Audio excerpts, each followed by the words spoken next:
Yizerega nizere ko umeze neza cyane, nizere ko kandi ugenda urushaho guhirwa n'ibyo ukora bya buri munsi. Ni Hip-Hop TV Rwanda,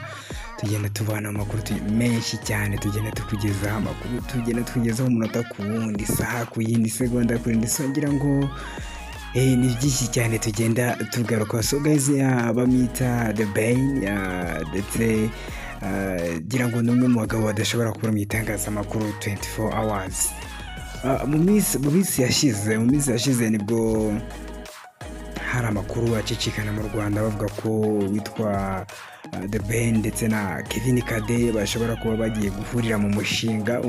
abantu nabonye bavuga ko bashobora kuzatwara amafaranga menshi cyane byakataraboneka, then ngira ngo ni mu muvuno mushya twari dusanzwe tumenyereye wenda music nyarwanda ijyamo amafaranga aringaniye, gusa bigaragara ko inzira zamaze guhinduka n'uburyo bwo gukora bwo gushaka amafaranga bwamaze guhinduka, cyangwa se bwo gushora imari mu muziki nyarwanda bwamaze guhinduka. Ngira ngo hari abantu nabonye, hari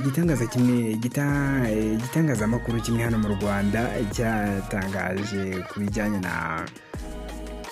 n'uburyo ki aba basani cyangwa se yaba The Ben, yaba Bruce Melody, yaba n'abandi bahanzi agiye kubamo competition iri ku rwego rwo hejuru. Nanjye nanemera, bavuga ko nubwo babivuze mu buryo ntumva ntanashyigikiye, bavuze ko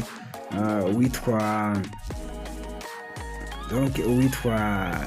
uyu boss wa Bruce Melody ariwe Coach Gael ashobora kuba ngo agiye guhura na challenge ikaze,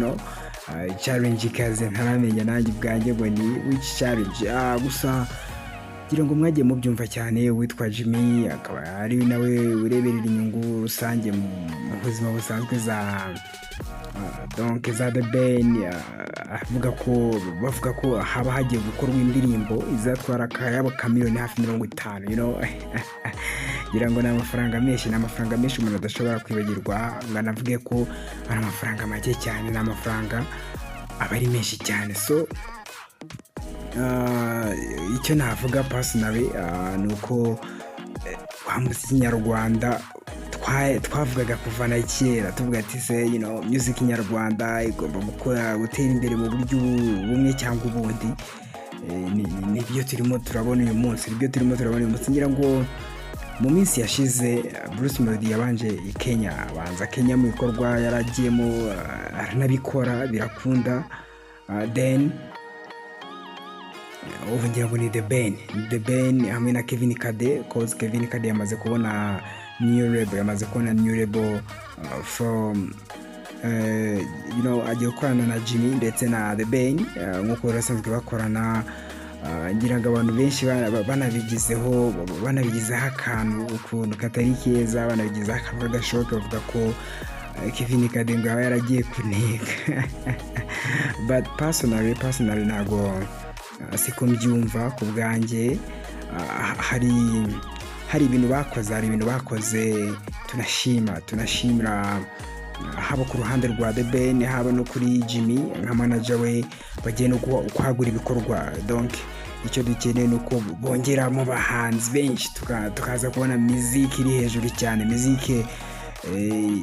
ishyushye, actually The Ben kujya muri Kenya nasanzwe hafite izina rinini, ni nka confirmation yo kwerekana ko East Africa cause ifite Kenya uba ufite East Africa, uba ufite sosiyete y'abaswahili. Nabwo ngo ni imwe mu mibare igoye cyane, ariko nanone irimo politike nyinshi cyane, kubera ko Kenya iraproducinga music for East Africa, producing a music for ku bantu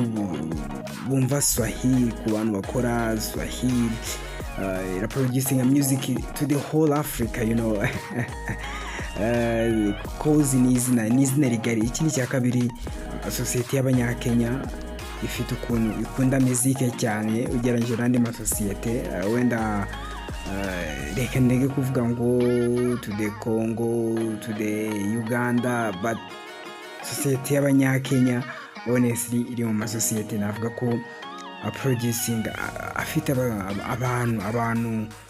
ni community, navuga ko abantu baho bishima cyane. Ngira ngo twagiye tubona ba Israel Mbonyi banagerayo bagakundwa cyane, indirimbo zabo zikanumvwa na perezida waho Ruto. Ngira ngo ni kimwe mu bintu bishobora no gukurira abandi bahanzi nyarwanda kumva ko bagomba kwachivinga kugera kuri iyo societe, bakabanza bakareba uko byifashe, uko bimeze, so ni byinshi cyane ngira ngo bivugwa bivugwa hano mu Rwanda, but personally nemera ko binakunze The Ben ndetse na Kevin Kade uhagaze neza muri iyi minsi bakagera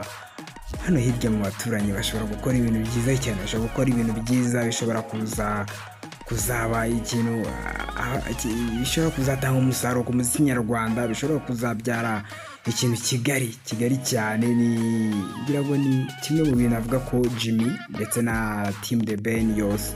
yabanje gutekereza, ariko ikanatekereza neza cyane,